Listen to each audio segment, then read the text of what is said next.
혹시 여러분 아침에 손톱을 보며 당뇨를 의심해 본 적 있으신가요? 지금 여러분의 손끝과 발끝에서 몸속 혈당 문제가 시작되었다는 신호가 이미 나오고 있을 수 있습니다. 그리고 그 신호를 모른 채 지나치고 계신 건 아닌지요? 사람들은 보통 당뇨라 하면 배가 나온 사람, 살찐 사람의 병이라고 생각합니다. 그러나 당뇨는 예상보다 훨씬 조용하고 은밀하게 다가옵니다. 오늘 이야기에서는 당뇨인지 아닌지 손발톱만 봐도 알 수 있는 이유를 아주 구체적으로 알려드리겠습니다. 영상을 끝까지 들으시면 당뇨는 단순한 숫자가 아니라 삶의 태도에서 시작된다는 점을 이해하시게 될 겁니다. 본격적으로 시작하기 전에 여러분의 건강한 인생을 위해 구독과 좋아요 부탁드려도 될까요? 그 작은 클릭이 여러분 몸의 신호를 더 일찍 알아채는 지혜로 이어질 수 있습니다. 자, 그럼 시작해 보겠습니다. 평생을 병원에서 살아온 어느 노년 의사가 이렇게 말한 적이 있습니다. 목욕탕에서 사람 손톱만 봐도 조만간 당뇨약을 먹게 될 사람을 알 수 있다고요. 그 말이 과장이 아니라는 것을 저는 오래전부터 느껴왔습니다. 여러분의 손톱과 발톱은 단순한 미용의 대상이 아닙니다. 몸속 대사의 균형이 무너졌다는 것을 보여주는 작은 창문과도 같으니까요. 살다 보면 손톱에 세로줄이 생기고 갈라지거나 쉽게 부스러지는 경험 해보신 적 있지 않으신가요? 대부분 나이 탓이라 생각하고 넘기기 쉽습니다. 하지만 그 작은 변화가 몸보다 마음이 먼저 아픈 경우라는 사실 생각해 보신 적 있으신가요? 몸은 이미 신호를 보내고 있었는데 마음이 그 신호를 무시하고 있었던 것입니다. 저에게 잊히지 않는 한 분이 있습니다. 박민재 어르신 환갑을 조금 넘긴 분이었지요. 어느 날부터 손톱이 누렇게 변하고 쉽게 갈라지기 시작했답니다. 발톱은 두꺼워지고 신발을 신기도 힘들 정도로 부스러졌다고 하셨죠. 설마 손톱이 문제겠어요? 그냥 무 좀 아니겠어요? 그러던 분이 손톱까지 이상이 오자 밤에 잠도 못 주무실 만큼 불안해지셨습니다. 손톱은 몸의 거울이자 마음의 경고등입니다. 하지만 대부분의 분들이 그 작은 신호를 무시한 채 살아가고 계시죠. 민재 어르신의 손톱을 유심히 살펴봤을 때 저는 이미 몸속에서 진행된 당화 손상이 손끝에서 시작되고 있음을 직감할 수 있었습니다. 당화 혈색소 수치를 확인하니 수치가 높게 나왔고 손톱 속 단백질에는 당독소가 쌓여 있었습니다. 손톱 속 단백질이 당분과 결합하며 생긴 유해 물질이 손톱 조직을 서서히 망가뜨리고 있었던 것입니다. 저는 어르신께 조용히 말씀드렸습니다. 어르신, 이건 손톱의 문제가 아니라 삶의 태도의 문제입니다. 몸이 보내는 신호를 이제라도 받아들였으니 충분히 바꿀 수 있습니다.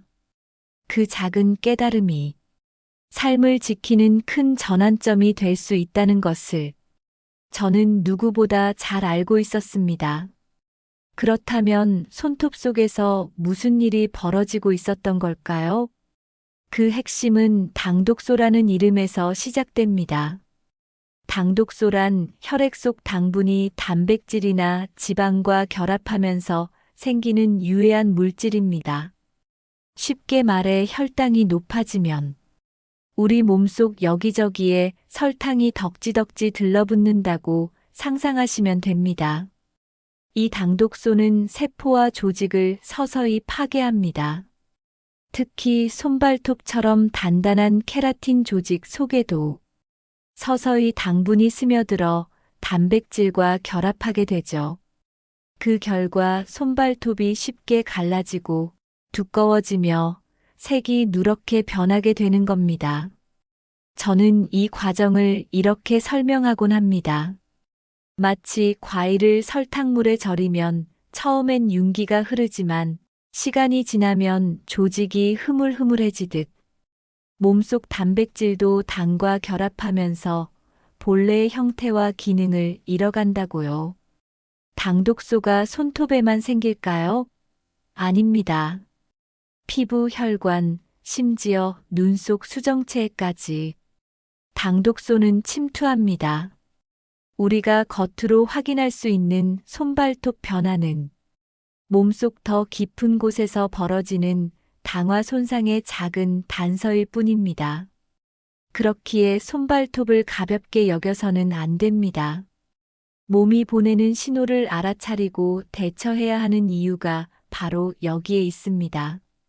박민재 어르신의 손톱 상태가 조금씩 회복되었던 것은 그분이 신호를 무시하지 않았기 때문입니다. 저는 그 어르신께 이렇게 말씀드렸습니다. 지금 손끝에서 보내는 신호는 사실 몸 전체에서 외치고 있는 경고입니다. 몸속 당독소가 줄어들고 당화 손상이 회복되기 시작하면 손발톱은 점차 건강한 색을 되찾습니다. 몸은 스스로 회복할 줄 아는 존재니까요. 하지만 그 과정에서 꼭 기억하셔야 할 것이 있습니다. 단순히 혈당 수치를 낮추는 것만으로는 부족하다는 사실입니다. 왜일까요? 그 이유는 다음 이야기를 들으시면 아실 수 있을 겁니다. 당뇨는 체중이 아니라 근육과 대사 건강에서 시작되는 병이기 때문입니다. 그렇다면 손발톱에서 시작된 이 신호는 어떻게 근육과 연결되는 걸까요? 지금부터 그 이유를 하나씩 풀어드리겠습니다. 당뇨는 살찐 사람만 걸린다는 말 한 번쯤 들어보셨을 겁니다. 하지만 그건 반쪽짜리 진실일 뿐입니다. 당뇨는 마른 분들에게도 찾아옵니다. 심지어 마른 체형에서 오는 당뇨가 더 위험할 수 있다는 사실 알고 계셨나요? 그 이유는 바로 근육 때문입니다. 몸이 말라도 근육량이 충분하면 혈당을 잘 관리할 수 있지만 근육이 줄어든 상태에서는 아무리 날씬해 보여도 몸속 혈당은 조용히 쌓이게 됩니다. 근육은 우리 몸에서 혈당을 흡수하는 가장 큰 창고입니다. 당분이 근육 안으로 들어가야만 혈당이 안정되기 때문이지요. 그런데 나이가 들면서 근육이 빠지면 당분은 갈 곳을 잃고 혈액 속에 그대로 남게 됩니다. 결국 혈당이 높아지고 인슐린 저항성도 심해지는 것입니다. 특히 팔, 다리는 가늘고 배만 볼록 나온 체형, 이른바 마른 비만형은 당뇨의 대표적인 위험 신호입니다. 그 이유는 명확합니다. 근육이 부족해지면 혈당 스파이크, 즉 식사 후 혈당이 급격히 오르는 현상이 자주 나타나게 됩니다. 그 순간 혈관은 큰 부담을 받게 되고 인슐린 저항성은 더 심해지지요. 여기서 중요한 질문 하나 드리겠습니다. 여러분은 혹시 최근 근육량이 줄었다는 느낌을 받으신 적이 있나요? 팔, 다리가 예전보다 가늘어진 것 같고 움직이기도 더 힘들어진 느낌. 만약 그렇다면 그건 단순한 노화가 아니라 몸이 보내는 대사 건강 경고일 수 있습니다. 이쯤에서 한 가지 생각을 해보셔야 합니다. 몸이 마른데도 당뇨에 걸리는 이유, 그것은 근육이라는 든든한 혈당 창고가 사라졌기 때문입니다. 당뇨는 체중이 아니라 근육에서 시작된다는 말, 이제 조금 이해되시나요? 그렇다면 어떻게 해야 할까요? 정답은 단순합니다. 근육을 지켜야 한다는 것. 그것이 당뇨를 예방하고 관리하는 가장 기본이자 핵심입니다. 이제는 체중계 숫자에 집착할 때가 아닙니다. 거울을 보고 스스로에게 물어보십시오. 나는 지금 근육을 지키고 있는가? 그리고 오늘부터라도 작은 변화로 시작해 보시기 바랍니다. 하지만 근육만 챙겨선 안 됩니다. 근육이 혈당을 흡수하는 문이라면 그 문을 열어주는 열쇠는 영양소이기 때문입니다. 그렇다면 어떤 영양소가 그 열쇠 역할을 할까요? 지금부터 그 답을 알려드리겠습니다. 그 답은 두 가지입니다. 하나는 류신, 그리고 다른 하나는 마그네슘입니다. 먼저 류신부터 이야기해 볼까요? 류신은 단백질을 구성하는 아미노산 중 하나로 근육 합성에 중요한 역할을 합니다. 하지만 근육을 키우는 것뿐만 아니라 인슐린 감수성을 높이고 인슐린 분비 자체를 자극하는 역할도 한다는 사실 알고 계셨나요? 류신이 충분해야 우리 몸은 인슐린 신호에 더 민감하게 반응하고 혈당을 보다 효율적으로 조절할 수 있습니다. 류신은 살코기, 생선, 콩류, 두부, 유제품 등에 풍부하게 들어 있습니다. 식사만으로 충분히 섭취할 수 있는 영양소입니다. 그리고 또 하나 마그네슘을 빼놓을 수 없습니다. 마그네슘은 인슐린 작용과 세포 내 포도당 흡수에 없어서는 안 될 미네랄입니다. 몸속 300가지 이상의 효소 반응에 관여할 정도로 마그네슘은 혈당 관리의 숨은 조력자입니다. 특히 마그네슘이 부족하면 인슐린 저항성이 심해지고 혈당 조절이 어려워지죠. 녹색 잎채소, 견과류, 통곡물, 잡곡, 콩류 등에 마그네슘이 풍부하게 들어 있습니다. 하루 3끼 식사에서 빠뜨리지 말아야 할 이유입니다. 몸은 정직합니다. 필요한 영양소가 들어오지 않으면 결국 신호를 보내게 되어 있습니다. 그 신호가 손톱일 수도 피곤함일 수도 있습니다. 몸은 우리에게 묻고 있는 겁니다. 나는 충분히 채워지고 있는가 하고요. 영양을 소홀히 하면 몸도 마음도 곧 지치게 됩니다. 반대로 작은 영양 하나가 인생을 바꾸기도 합니다. 하지만 영양만으로 충분할까요? 아닙니다. 몸속 기관들 역시 혈당을 조절하는 중요한 역할을 하고 있기 때문입니다. 그 중에서도 바로 간이 핵심입니다. 지금부터 간과 혈당의 관계에 대해 함께 살펴보겠습니다. 아무리 좋은 영양소를 채워도 몸속 기관이 제 역할을 하지 않으면 말짱 허실입니다.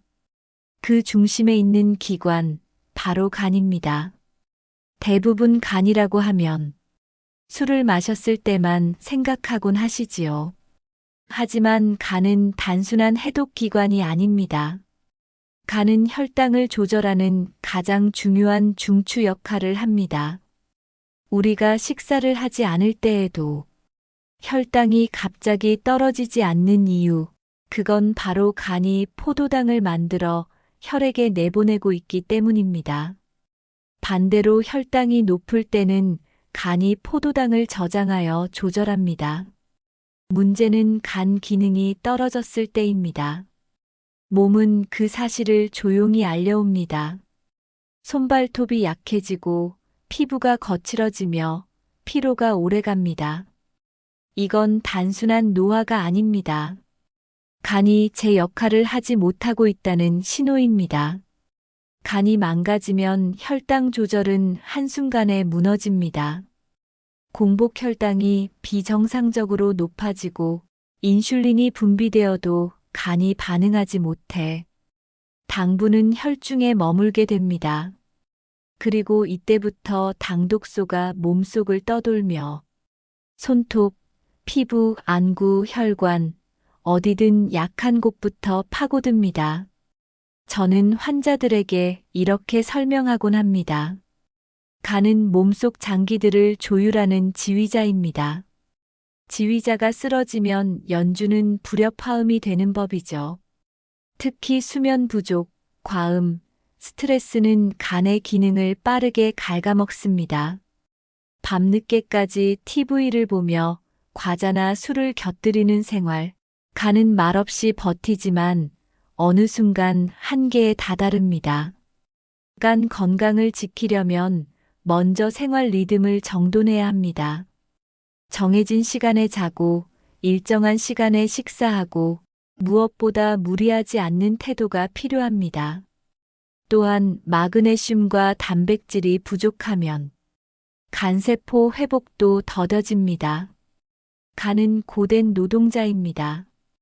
회복 없이 일만 시키면 언젠가는 멈춥니다. 손발톱이 자주 갈라지거나 이상하게 피로감이 오래가고 공복 혈당이 높아진다면 이건 단순한 체력 저하가 아니라 간의 구조적 피로일 수 있습니다.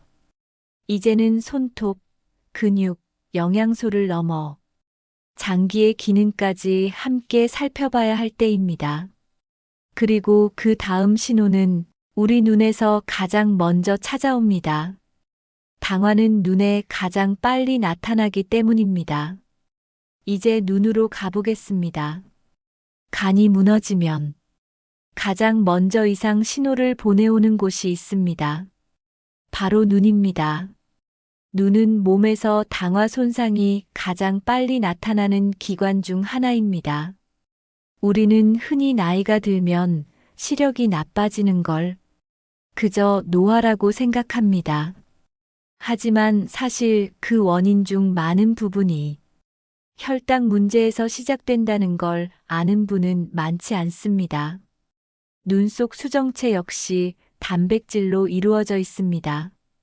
혈당이 높으면 당독소가 수정체에도 침투하게 되고 마치 뿌연 유리처럼 시야가 흐려지게 됩니다.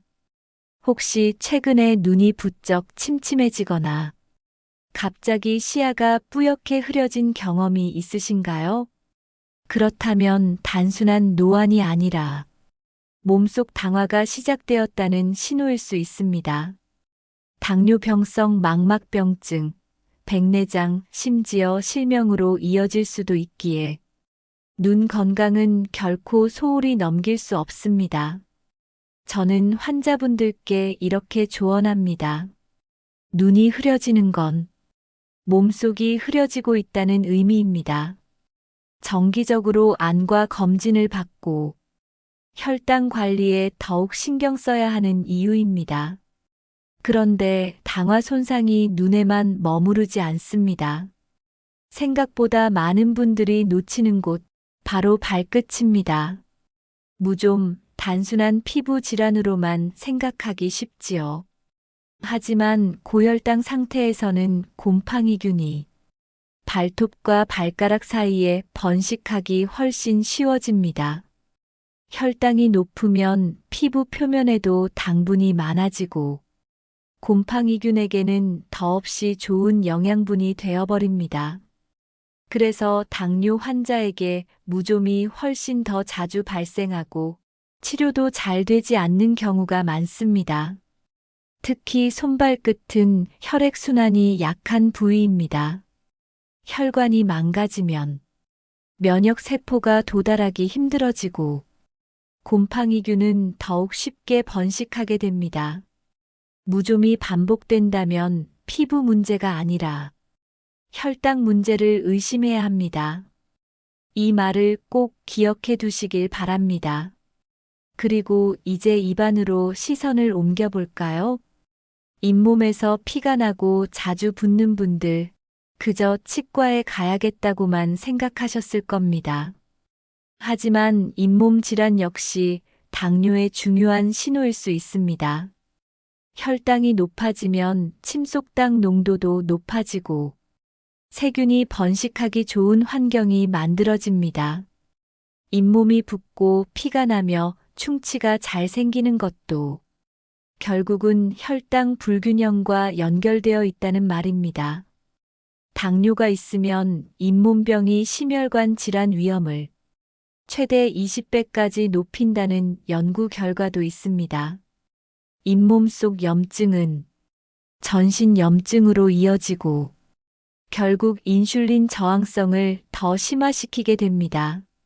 몸 구석구석, 눈, 발끝, 그리고 입안까지 모두가 혈당과 연결되어 있다는 사실, 이제 조금 느껴지시나요? 저는 환자들에게 이렇게 말씀드립니다.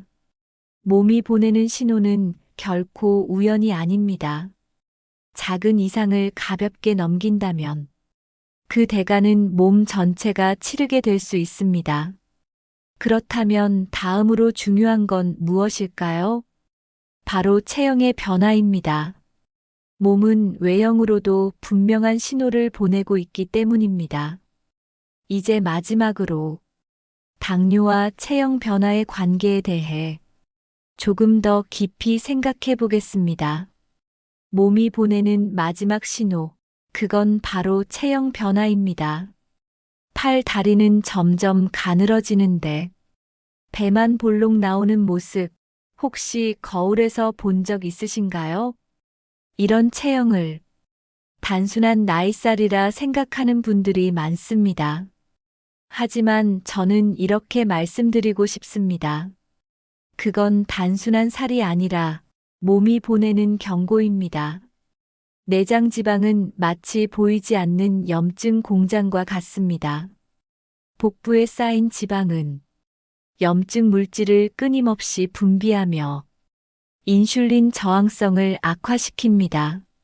문제는 체중만 보고 안심하는 경우입니다. 근육이 빠지며 살이 빠진다면 몸은 스스로를 태우고 있는 것이나 마찬가지입니다. 그때 몸속 대사는 이미 망가지고 있는 것입니다. 살이 쪘든 마르든 근육이 빠지고 복부에 지방이 쌓이는 체형은 명백한 당뇨의 위험 신호입니다. 몸은 체형이라는 방식으로 우리에게 메시지를 보내고 있습니다. 체중계 숫자가 아니라 거울 속 내 모습을 제대로 바라봐야 하는 이유입니다. 지금 여러분의 체형은 어떤가요? 팔, 다리가 약해지지는 않았나요?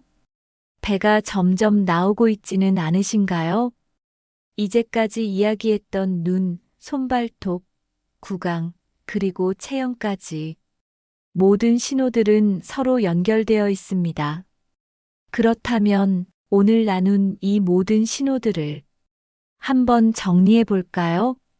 손톱에 생긴 세로줄과 발톱이 두꺼워지며 부스러지는 변화, 눈이 침침해지고 시야가 흐려지는 증상, 자꾸만 반복되는 무좀과 잇몸에서 피가 나는 신호, 그리고 팔, 다리는 가늘어지는데 배만 불룩 나오는 체형까지, 이 모든 것이 몸이 보내는 당뇨의 경고일 수 있다는 사실, 이제는 잊지 않으셨으면 합니다. 당뇨는 단순한 숫자가 아니라 삶의 태도에서 시작되는 병입니다. 몸의 작은 신호를 무시하지 않고 진지하게 바라보는 태도, 그것이 건강을 지키는 시작입니다. 몸보다 마음이 먼저 아픈 경우도 많습니다. 몸이 아무리 신호를 보내도 마음이 외면한다면 변화는 시작되지 않으니까요. 오늘 이 이야기들이 여러분의 인생을 조금이라도 바꾸는 작은 전환점이 되길 진심으로 바랍니다. 작은 실천이 큰 변화를 만들 수 있습니다. 구독과 좋아요, 그 작은 클릭이 여러분의 건강한 인생을 위한 약속이 될 수 있습니다. 다시 만날 때까지 여러분의 건강을 진심으로 응원하겠습니다.